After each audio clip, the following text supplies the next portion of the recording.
Iniciando mais um vídeo aqui no canal, hoje falaremos sobre o conteúdo de matemática que está presente no SSA 1 para o ano de 2024. Você encontra esse conteúdo quando acessa o site Processo de Ingresso da UPE. Logo que você acessa o site, aparece essa aba aqui e você navega pelos conteúdos, programa do SSA 3, do SSA 2, do SSA 1. Que é o que a gente vai analisar no vídeo de hoje, tá certo? Os conteúdos de matemática presentes no SSA 1, tá? Então aqui tem um PDF com a apresentação do novo programa atualizado, tá certo? Do anos 2022, 23 e 24, esse triênio. Tá? Então descendo aqui, a gente tem o que vai ser cobrado na prova, tá certo? É uma prova que se parece agora mais com o Enem, tá no modelo mais do Enem, tá certo? Então a gente tem aqui, linguagens e suas tecnologias, matemática e suas tecnologias, ciência da natureza e suas tecnologias e ciências humanas e sociais aplicadas. Então aqui a gente tem as grandes áreas, tá certo? E suas disciplinas. A gente vai focar em matemática nesse vídeo. Então tem as competências gerais da BNCC para o novo ensino médio. Descendo aqui embaixo, competências específicas de cada área, tá? Então, para a área de matemática, vamos chegar lá. Pronto, matemática e suas tecnologias, aqui estão as competências específicas de matemática. Você pode dar uma lida nesse material aqui e observar quais são as competências. E mais abaixo a gente tem os conteúdos, propriamente ditos, que vão ser avaliados na prova do SSA 1, tá certo? Então, aqui a gente tem na parte números e álgebras, números reais, certo? Números reais, conceito, subconjunto, significados, representações e operações, reta real, sistema cartesiano ortogonal, razão e proporção, taxas, índices, proporcionalidade direta e inversa, tá certo? Na parte de números e álgebra. A gente também tem expressões algébricas e equações. Então, a gente tem um valor numérico de uma equação, equações e sistema de equações do primeiro e do segundo graus, respectivamente, e as suas representações, tanto algébrica como geométrica, tá? Função. Então, a gente tem um conceito de função, a relação entre grandezas, as representações de funções, através da álgebra, do gráfico, de uma tabela, a representação verbal, a lei de formação que determina o comportamento das variáveis. Por exemplo, quando eu digo uma função f de x igual a x mais b, a gente tem uma lei de formação. A gente tem uma lei de formação que determina o comportamento. Dada a variável x, eu vou ter uma variável y, dependendo dessa lei de formação. E a partir daí a gente também tem domínio, imagem, crescimento, decrescimento, taxa de variação, função inversa em função definida por uma ou mais sentenças, tá certo? Funções definidas por parte.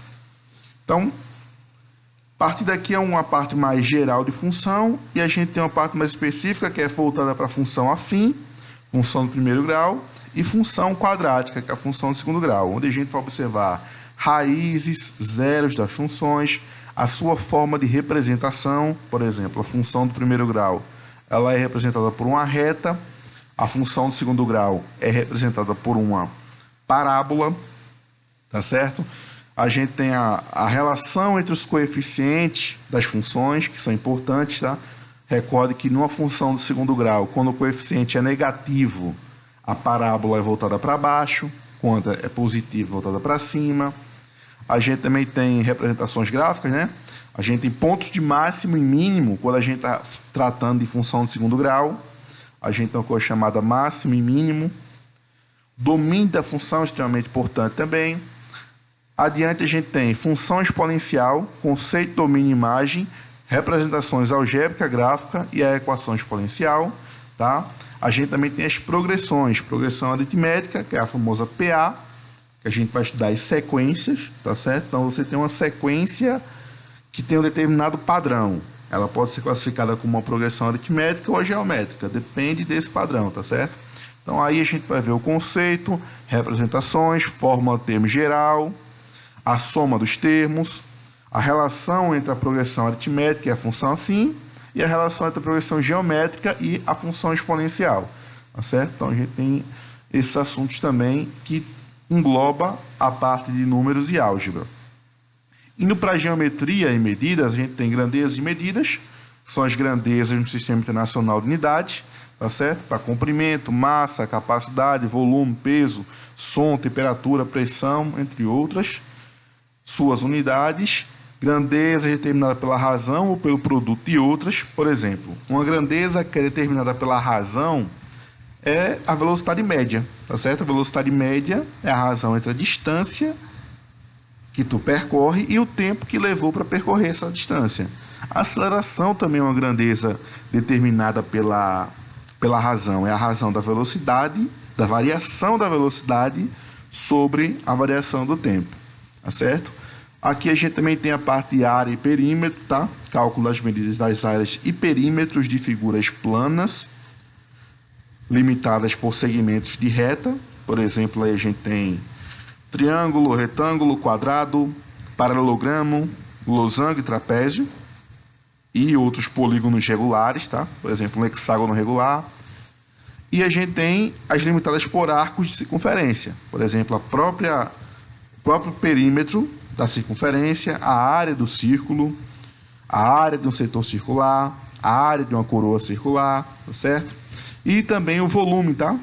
Volume, cálculo da medida do volume de paralelepípedo reto retângulo. Volume mais básico, tá? Você tem um paralelepípedo, você calcula o volume através da multiplicação do comprimento, largura e altura desse sólido. Indo para a parte de probabilidade estatística, análise estatística, tá? Você vai analisar gráficos, infográficos e tabelas. As medidas de tendência central, calcular a média, que pode ser simples, ponderada, pode ser também uma média geométrica, se aparecer na prova. Vai atrás da moda e da mediana. E também as medidas de dispersão, que é a amplitude, a variância e o desvio padrão, tá certo? São aí os conteúdos de matemática. E aqui se encerra, tá? Então você tem esse programa para estudar ao longo do ano. São os assuntos que você está vendo no ensino médio, do primeiro ano do ensino médio, tá? Eu acho que para quem é da rede estadual de educação, a parte de função exponencial é mais explorada no segundo ano, mas todos os outros assuntos aqui estão presentes no primeiro ano do ensino médio, tá certo? E aí você se prepara para fazer essa prova, que serão 23 questões, se eu não me engano, 23 ou 22 questões de matemática, tá certo? Bem distribuído, que engloba basicamente todo esse assunto. E aqui no canal eu resolvi a prova do SSA 1 de 2022 e a de 2023. Está resolvida aqui no canal nesse novo modelo que a UPE está adotando como padrão para suas provas, né, para o SSA, certo? Se você gostou, se o vídeo te ajudou, se inscreva no canal, deixe um gostei, deixe um comentário também e indique esse vídeo para colega, compartilhe, que vai me ajudar bastante.